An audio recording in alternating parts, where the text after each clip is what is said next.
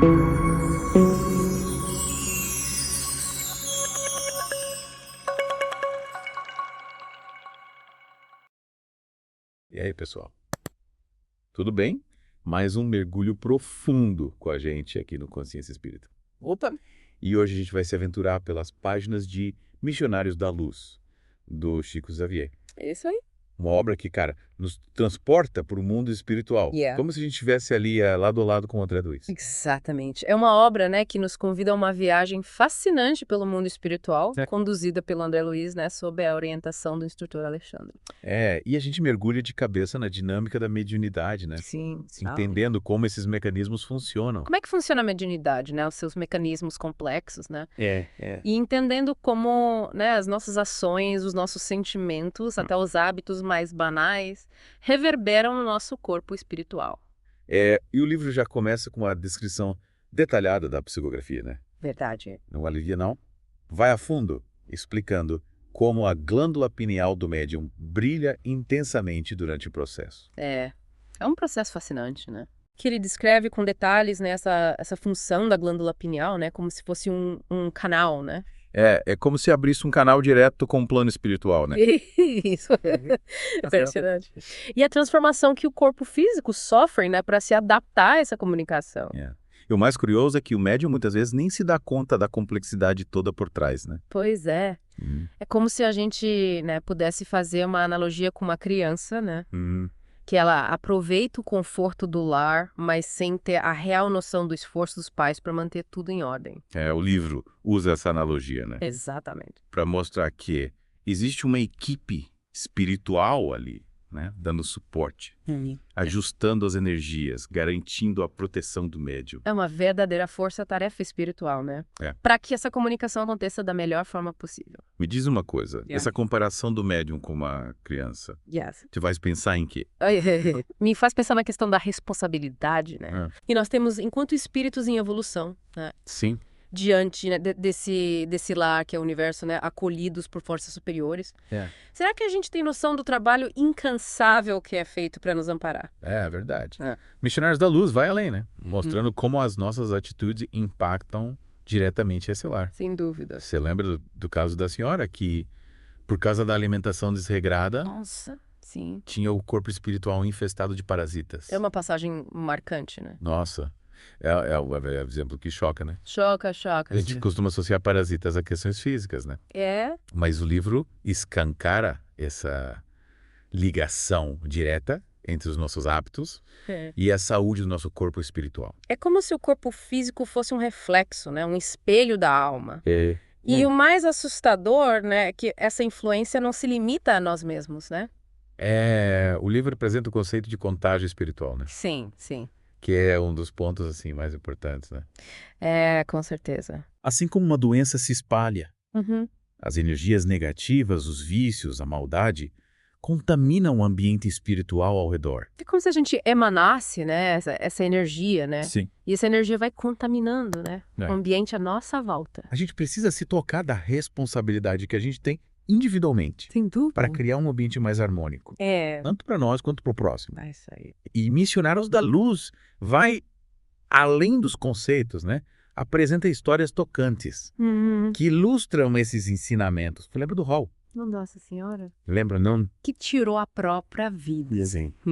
E ficou preso na matéria, sofrendo horrores. É uma história muito, muito forte, né? Nossa.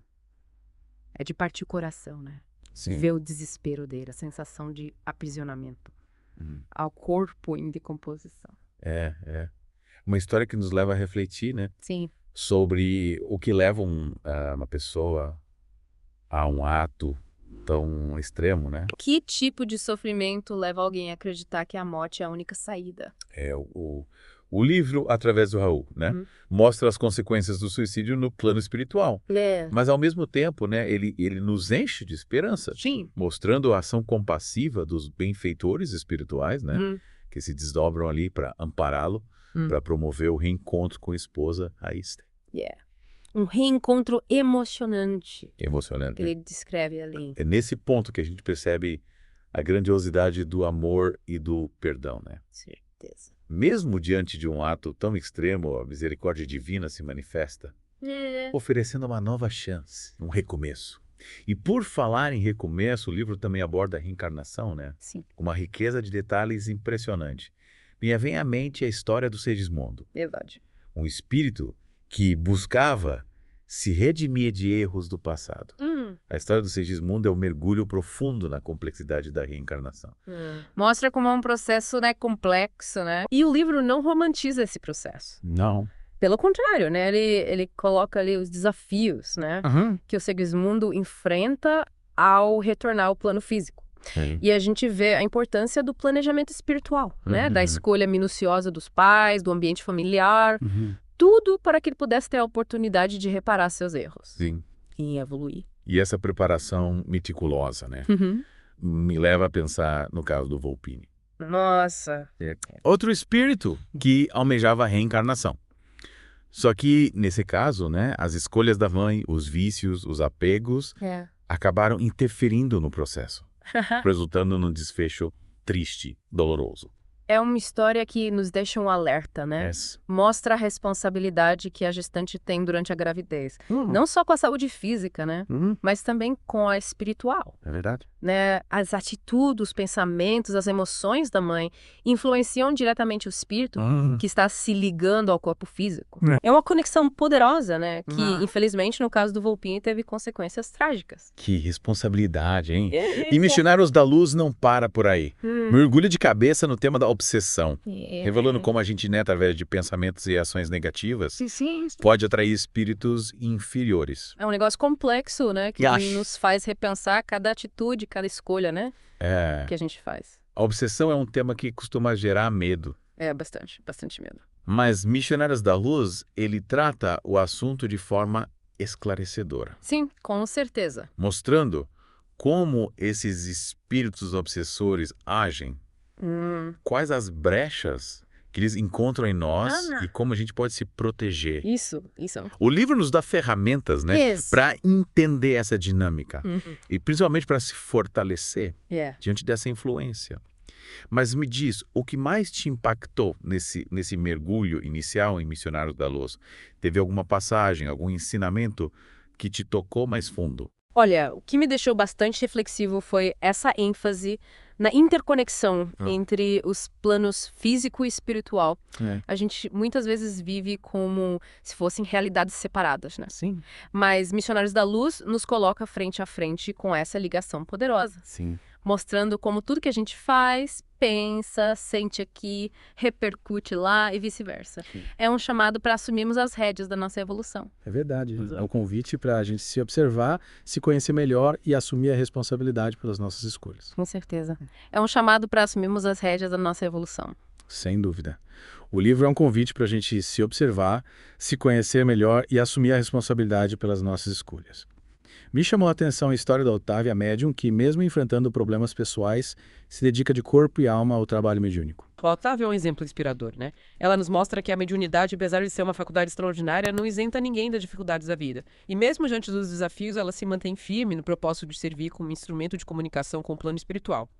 É tocante a dedicação dela, a força de vontade em superar suas próprias dores para ajudar o próximo. E o mais interessante é que a história da Otávia também nos coloca de frente com os questionamentos e as dúvidas que rondam a mediunidade. O Dionísio, o espírito que se comunica através dela, sofre com críticas e desconfianças até mesmo dentro do movimento espírita. É como se por mais evidências que existam, ainda haja resistência em aceitar a realidade da comunicação com os desencarnados. É verdade. A mediunidade muitas vezes esbarra no preconceito, na falta de compreensão, até mesmo na ignorância. Mas Missionários da Luz nos ensina que a verdadeira mediunidade se fortalece na fé, na humildade e no amor ao próximo. A Otávia, mesmo diante das adversidades, segue firme na sua missão, demonstrando que o verdadeiro médium não se deixa abater pelas críticas, mas se ampara na certeza de que está a serviço do bem. E Missionários da Luz não se limita a mostrar os desafios da mediunidade. O livro também nos coloca lado a lado com os benfeitores espirituais, mostrando a grandiosidade do trabalho que eles realizam.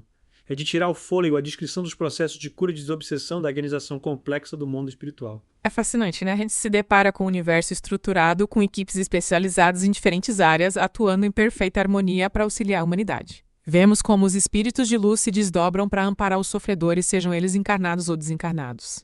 Me tocou profundamente a descrição de um trabalho de desobsessão onde os benfeitores acolhem espíritos atormentados, presos às suas mágoas e rancores, com uma compaixão que nos faz repensar nossos próprios julgamentos. E a gente percebe que, no fundo, todos somos espíritos em busca de evolução, e que a misericórdia divina se estende a todos sem exceção. Mas me diga o que te chamou a atenção na forma como o livro retrata os espíritos obsessores. A gente tende a vê-los como seres maléficos, mas Missionários da Luz parece ir além dessa visão, não é? Com certeza. A obra nos mostra que os espíritos obsessores são, na verdade, almas em sofrimento aprisionadas a sentimentos de vingança, ódio e culpa. São seres que precisam de ajuda tanto quanto aqueles que eles atormentam. E a forma como o livro descreve a atuação dos mentores espirituais nesses casos é de uma sensibilidade incrível. Eles não usam de força ou omissão, mas de amor, compreensão e paciência para conduzir esses espíritos de volta ao caminho da luz. Essa abordagem nos leva a questionar nossos próprios conceitos de justiça, né? A gente muitas vezes quer ver o castigo e a punição para quem erra, mas o livro nos mostra que a verdadeira justiça reside na oportunidade de recomeço, na cura das feridas da alma. E pensando bem, não é essa a essência da doutrina espírita. Exatamente. O Espiritismo nos convida a olhar para o ser humano com compaixão, a entender que todos somos falíveis e que a jornada evolutiva é permeada por erros e acertos. E Missionários da Luz ilustra essa visão de forma brilhante, mostrando que o perdão, a misericórdia e o amor são as forças que impulsionam a verdadeira transformação. E nesse processo de transformação, o livro destaca a importância do trabalho individual do autoconhecimento da reforma íntima. Não basta apenas frequentar centros espíritas ou participar de práticas mediúnicas. É preciso arregaçar as mangas e se dedicar à mudança interior, ao combate aos vícios, à lapidação das virtudes. Concordo. E Missionários da Luz nos dá um mapa para essa jornada interior. Através da história de André Luiz, a gente acompanha as lutas, as dúvidas, as descobertas do espírito em busca de aprimoramento. E a beleza do livro reside justamente nessa identificação, né? A gente se reconhece nas dificuldades dele, nas suas imperfeições e se inspira na sua busca sincera pela evolução. E essa busca muitas vezes é solitária, né? A gente pode ter o apoio dos mentores espirituais, dos amigos da família, mas no final das contas a mudança interior depende unicamente da nossa vontade, da nossa determinação em trilhar o caminho do bem. Verdade. O livro deixa claro que a transformação moral não acontece por mágica, mas exige esforço, disciplina e persistência. E nesse processo, a prece se torna uma ferramenta poderosa, um canal de comunicação com um plano superior que nos fortalece, nos ilumina e nos conduz na direção certa. E falando em prece, Missionários da Luz nos presenteia com uma prece belíssima para pedir auxílio espiritual. Lembra dela? É daquelas preces que tocam a alma, que nos conectam com a energia do bem e nos inspiram a seguir em frente mesmo nos momentos mais difíceis. Sim. É uma prece que nos convida à reflexão, ao autoconhecimento, à busca pela harmonia interior. E o livro, como um todo, nos impulsiona nessa direção, né? Nos inspira a sermos melhores a cada dia, a cultivar o amor ao próximo, a praticar a caridade, a buscar a sabedoria. E pensando bem, não é essa a missão que todos nós temos. Independente da religião, da crença, da filosofia de vida, todos estamos aqui para evoluir, para aprender, para amar. E Missionários da Luz, com sua linguagem simples e profunda, ao mesmo tempo, nos convida a trilhar esse caminho de forma consciente, com responsabilidade e compaixão. Mas me fala que te chama atenção no trabalho dos mentores espirituais escrito no livro. Eles parecem ter um papel fundamental na nossa jornada evolutiva, né? Com certeza. O que me fascinou foi a delicadeza e a precisão com que eles atuam. É impressionante como eles conhecem cada um de nós profundamente, nossos anseios, nossos medos, nossas potencialidades. E a partir desse conhecimento, eles nos guiam, nos amparam, nos colocam em situações que nos impulsionam a crescer, a superar nossos limites. Mas essa atuação dos mentores espirituais não tira o nosso livre-arbítrio, né? A gente continua tendo a liberdade de escolher o caminho que queremos seguir, de tomar as decisões que achamos mais certas. Eles nos orientam, nos inspiram, nos abrem portas, mas a decisão final é sempre nossa. E é justamente essa liberdade que torna a nossa jornada evolutiva tão desafiadora e ao mesmo tempo tão fascinante. A gente é quem escreve a nossa própria história, mas sempre amparados por essa força invisível que nos ama incondicionalmente e que torce pelo nosso sucesso. E Missionários da Luz nos mostra que esse sucesso está ao alcance de todos nós, né? Basta que a gente se abra para a mudança, para o aprendizado e para o amor. Mas me conta, teve alguma passagem do livro que te deixou particularmente intrigado? Alguma pergunta que ficou martelando na sua cabeça? O que me deixou mais pensativo foi a questão do planejamento reencarnatório. Aham. A gente viu na história do Segismundo, né? Como tudo é minuciosamente preparado pelos mentores espirituais, a família, o ambiente, as provas que ele iria enfrentar. Mas e quando a gente se depara com situações que parecem inexplicáveis, como crianças que nascem com doenças graves em condições de extrema pobreza? Como entender esses casos à luz do planejamento reencarnatório? É uma pergunta que mexe com a gente, né? Diante do sofrimento, é natural questionarmos a justiça divina lógica por trás de certas situações. Mas buscando respostas em Missionários da Luz, me chamou a atenção a forma como o livro aborda o conceito de expiação.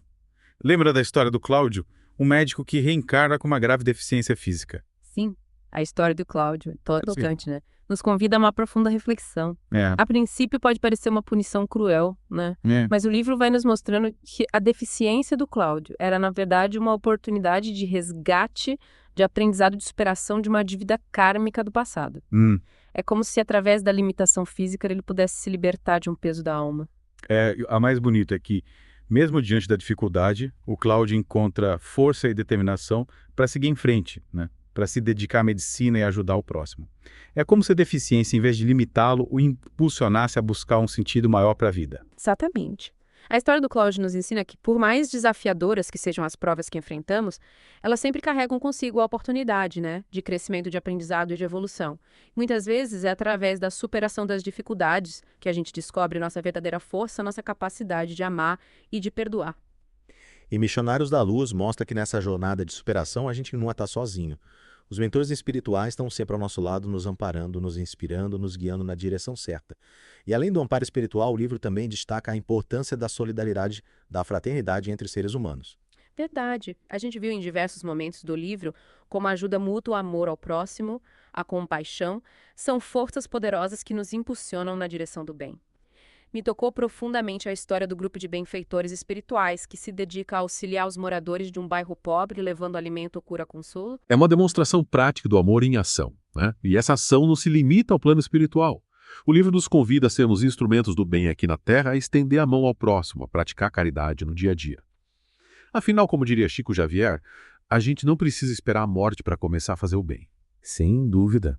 E Missionários da Luz nos deixa essa mensagem de esperança, de otimismo, de fé na capacidade do ser humano se transformar, de evoluir, de construir um mundo melhor. E para finalizar nosso mergulho profundo nesse livro incrível, gostaria de destacar a importância da educação espiritual. É verdade. O livro mostra que a educação, tanto no plano material quanto no espiritual, é a chave para a transformação da humanidade. Através do conhecimento, da reflexão, do autoconhecimento, a gente se liberta dos grilhões, da ignorância, do preconceito, do egoísmo e se abre para uma nova forma de enxergar o mundo e a nós mesmos. E Missionários da Luz é um verdadeiro manual de educação espiritual nos guiando pelos caminhos da sabedoria, da compaixão e do amor. É uma obra que nos convida a abrir a mente e o coração para as realidades do mundo espiritual e a trilhar a jornada evolutiva com mais consciência, responsabilidade e fé. E com essa mensagem inspiradora, a gente encerra nosso mergulho em Missionários da Luz.